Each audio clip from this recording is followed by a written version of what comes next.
magsisimula na ho tayo as initially planned. We will be able to finish the assistance by the tricycle assistance by Thursday. Ang global pa rin natin na target based on local government units is 139,000 na mga NCR-based tricycle drivers. Each one will get 5,000 pesos. Natukoy na ng Department of Social Welfare and Development o DSWD ang 30 payout sites para sa pamamahagi ng 5,000 pisong ayuda para sa mga tricycle driver. 1 hanggang 6 na DSWD payout sites ang itinalaga sa bawat lungsod sa Metro Manila. 139,000 ang mga tricycle driver sa National Capital Region ang makakakuha ng tulong pinansyal. Ngunit hindi sila sabay-sabay na mabibigyan agad bukas. May ginawang listahan ng DSWD para maging maayos ang payout. Ang panawagan rin namin sa mga tricycle driver natin, wag ho kayo pupunta sa payout site kapag hindi nyo pa schedule. Kasi hindi ho a-appear ang pangalan nyo sa mga babayaran, bibigyan ng tulong pinansyal bukas. Baka kinabukasan pa kayo. Para sa karagdagang impormasyon tungkol sa schedule nyo, makipag-ugnayan ho kayo sa inyong mga local government units. Target ng kagawaran na tapusin ang distribusyon ng ayuda sa loob ng 3 araw. Para sa mga kukuha ng financial aid, kailangan lang nilang dalhin ang kanilang orihinal na driver's license card at isang photocopy o kopya nito. Kung magkakaroon ng diferensya sa kanilang impormasyon, sinabi ng kalihim na may mga tauhan ng DSWD na susubukang ayusin ito mismo sa payout center upang di na magpabalik-balik ang driver.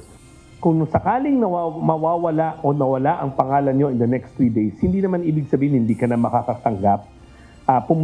Pumunta lang tayo sa local government units natin at kami na kakausap sa mga LGU to probably do a make-up much later.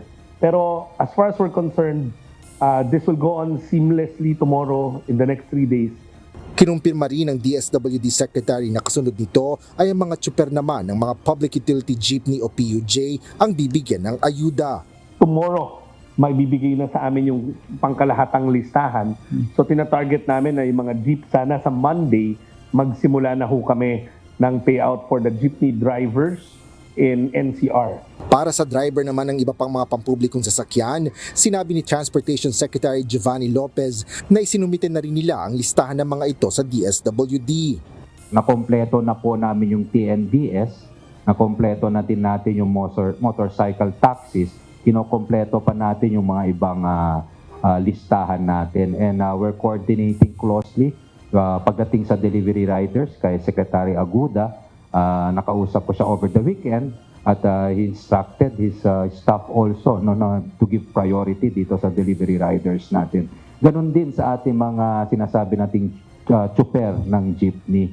Kasi nga po ang meron lang kaming listahan sa LTFRB ay yung operators.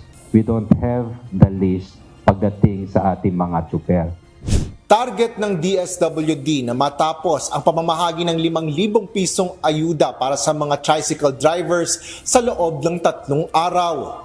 Samantala, may inalaan na ring 2.5 billion pesos na fuel subsidy ang DOTR na ipamamahagi naman ng Land Transportation Franchising and Regulatory Board. Kasama naman sa mabibigyan nito ang nasa PUV sector na nasa ilalim ng regulasyon ng LTFRB.